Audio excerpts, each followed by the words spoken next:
Скопската тврдина е најстариот символ на градот Скопје и заедно со камениот мост се најрепрезентативните белези на градот. Старата Скопска тврдина представува зачеток, односно историско јадро на денешно Скопје.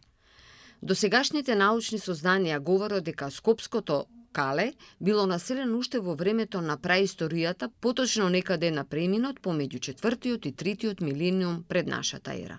За време на археолошките ископувања во минатиот век биле откриени материјални докази за постоење на досно неолитската населба. Археолошките истражувања натаму говорат дека на длабочина од 5 метри и 20 сантиметри под денешното ниво лежи нова фаза на населба, која што најверојатно потекнува од класичниот период. Од 11-тиот век потекнуваат монументалните киклопски ѕидови, обложени со големи травертински квадри, зачувани на северниот, североисточниот и делумно на јужниот ѕид. Во текот на првите векови од своето постоење, Скопски горен град представувал монументална градба со квалитетна изградба која во почетокот функционирал како главно воено упориште и стационар на месниот гарнизон. Цивилното население било населувано во Долен град, кој екзистира веќе од 11-тиот век. Еден век подоцна на просторот на Горен град се градат и првите цркви, а наскоро и палати во кои се населуваат црковната и световната аристократија. Турскиот патописец Евлија Челеблија, кој го посетил Скопје во 1660 година, за Скопската тврдина го забележал следново. Тоа е утврден град, цврста и силна тврдина, со двократни бедеми. Градската порта и бедемите се иззидани од делкан камен, што болскоти како да е политиран. Толкава префинетост и уметност во обработката на камен не може да се види ниту во еден град. Архитектот, мајсторот така ги изработил, ги изделкал и извајал големите мермерни столбови како да се од гипс. Старата Скопска тврдина и во првата половина на овој век служела за стационирање на градскиот гарнизон. По напуштањето на тврдината од страна на војската, во двете најрепрезентативни згради биле сместени историскиот и археолошкиот музеј.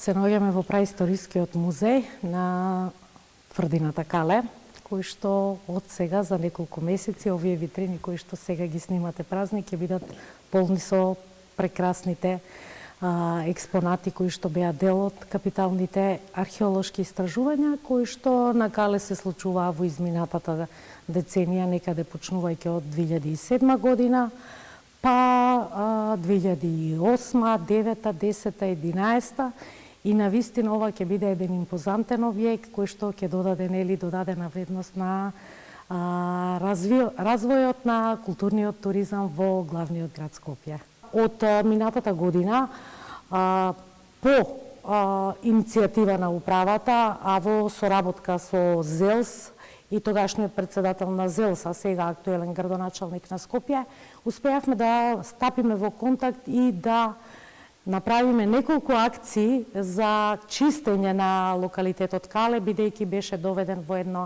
една навистина сериозна состојба, ако можам така да кажам. И таа акција континуирано трае со неговото доаѓање, така да и, како што можете да видите и овој ден, значи акцијата се спроведува и локалитетот веќе почна да личи на локалитетот она што го заслужуваат и туристите, и граѓаните, и оние кои што нормално секој ден идат горе на Кале.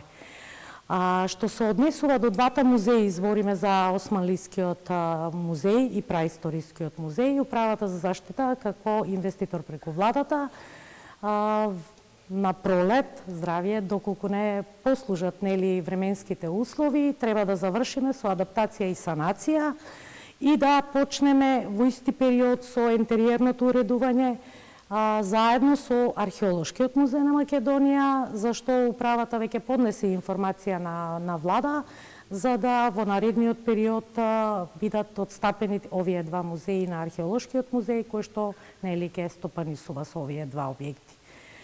Сите овие наоди кои што беа дел од капиталните проекти на археолошките истражувања треба да се конзервирани, но треба уште одредена конзервација да се направи дополнителна, бидејќи 7 години и тие како и целиот локалитет се оставени на завод на времето, за да можеме да бидеме спремни и овој музеј, и како и музејот на османлискиот период да го видат светлото на денот. Во управата постои елаборат за ревалоризација на оваа тврдина, така да сакаме да го искористиме тој проект што го има во управата, за да може и овие дополнителни содржини, кои што навистина сега ќе бидат повеќе од неопходни. Значи, овде на кале треба да се стават најпрво билетара, дополнителна содржина, да има некој ресторан или кафич, каде што посетителите ќе може да се напијат едно кафе, тоа е впрочем видливо секаде во светот. Тоалетите да се решат, објектот како објект да почне да живее, и мислам дека тоа во соработка сега со градот Скопје во наскоро време ќе биде реализирано. Катастрофалниот земјотрес во 1963 година му нанесе огромни штети на стариот град. Разурнети биле бедемите, одбранбените кули, како и зградите што се наоѓаат во тврдината. Неодамна започна акција за ревитализација и реставрација на тврдината, која треба да ги врати граѓаните на овој локалитет и споменик на културата.